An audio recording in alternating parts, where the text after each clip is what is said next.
E por que que sempre são os mesmos que aparecem na mídia, né? Por que que sempre é o dono da empresa grandona lá que está sendo entrevistado e não alguém que é daqui do interior, por exemplo?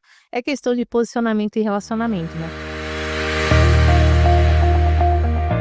Olá a todos que acompanham o Conexão Itapiranga. A gente está de volta com os nossos podcasts e hoje a gente recebe aqui a nossa primeira convidada, que foi a primeira palestrante da manhã deste sábado, Ana Paula Dalck. Ana, você é jornalista de formação, recém-formada, até a gente pode falar, formada há pouco tempo, né? Formou em 2019, é bem novinha ainda. E a gente vê que você já tem um case aí de muito sucesso, inclusive esse foi um dos focos da tua palestra, né? Você falou um pouquinho da tua trajetória, falou para outros empreendedores. Então, para a gente começar falando um pouquinho, vamos falar um pouquinho de você, sua trajetória, tua formação, teu início aí de profissionalismo, que já é sucesso, né? Já é sucesso, né? Eu tenho 28 anos, eu comecei a empreender com 21 para 22, mais ou menos. De fato, assim, terminando a faculdade, no mesmo mês que eu peguei o canudo na mão, eu estava iniciando o meu negócio, né? Então, a Economia SC, ele nasceu em novembro de 2019. 4 meses depois teve a pandemia, inclusive, né? Então, ficou muito nessa incerteza se dava certo ou não.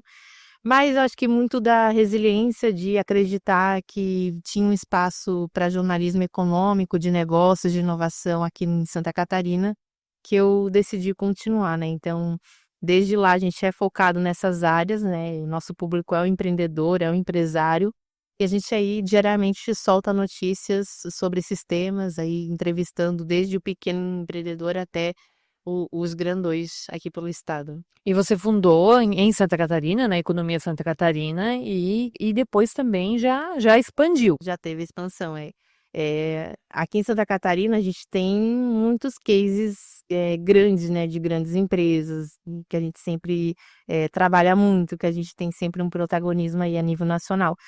E durante a Economia SC a gente tinha muito público de São Paulo lendo o Economia SC, e aí eu pensei que poderia ser uma possível expansão. 2 anos depois que eu criei o Economia SC, a gente lançou o Economia SP. Então já começou a pisar lá no São Paulo, a maior cidade aí do Brasil, sim, e fez essa ponte entre os dois estados, né? Então o principal é isso, assim, é trocar negócios entre os dois estados e poder falar tanto lá quanto aqui de empresários, empreendedores que estão fazendo diferente. E hoje você tem também no Paraná? Há um ano a gente lançou o Paraná, né? Aí com uma sócia lá, ela era minha repórter, virou sócia. E a gente está começando a explorar o estado do Paraná para também virar o Economia SC do Paraná, assim, né? Pensando na dimensão, em toda a questão do posicionamento do portal, em levar os empreendedores do Paraná para um nível nacional também. E é uma grande diferença, porque um diferencial seu, digamos assim, você conta a história de empreendedores e você também é uma empreendedora, né? Então você viveu também o que você conta, você é um caso também. Na verdade, eu ainda estou vivendo, né? Eu por entrevistar muito empreendedor também é bacana, porque eu aprendo muita coisa aí de gestão, de posicionamento, de como expandir. Então é bem legal essa troca nesse sentido, assim.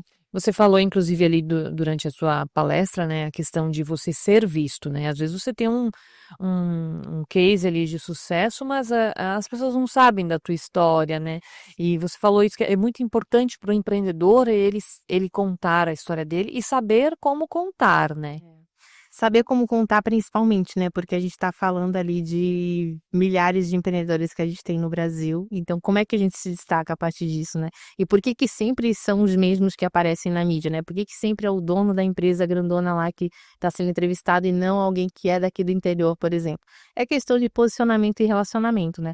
Então, se você começa a construir essa narrativa da sua história, começa a construir esse posicionamento através das redes sociais, começa a se conectar com jornalistas, é muito certo, né, é muito provável que você vai começar a ser chamado aí pelos jornalistas para, seja entrevista pontual, às vezes pode ser um comentário sobre o assunto do dia que está viralizado no país, seja para você escrever um artigo, seja para você contar a sua história numa reportagem, seja você convidado num podcast, então são muitas possibilidades. E aí tem espaço para todo mundo, é só saber explorar nesse sentido. E reflete também lá no resultado da empresa. Reflete porque a gente tem aí, inclusive, vários cases através da Economia C, né? Como eu falei, o Gustavo ele conseguiu captar 1,2 milhão um dia depois que a matéria estava no ar durante 1 hora no ar. Você imagina, se a gente publicou às 6 da manhã a matéria, às 7 ele já estava fechando a captação dele, me mandando mensagem que tinha dado certo. Olha o poder, e considerando que é interior, né? Blumenau também é um pouco do interior, não tá no holofote do negócio. Então, olha qual que é o poder da mídia no longo prazo, né? E até no curto, né? Se a gente pensar que foi no dia seguinte, e aí pensando que no longo prazo é daqui 2, 3 anos, a gente consegue aí trabalhar o posicionamento do empreendedor dessa forma.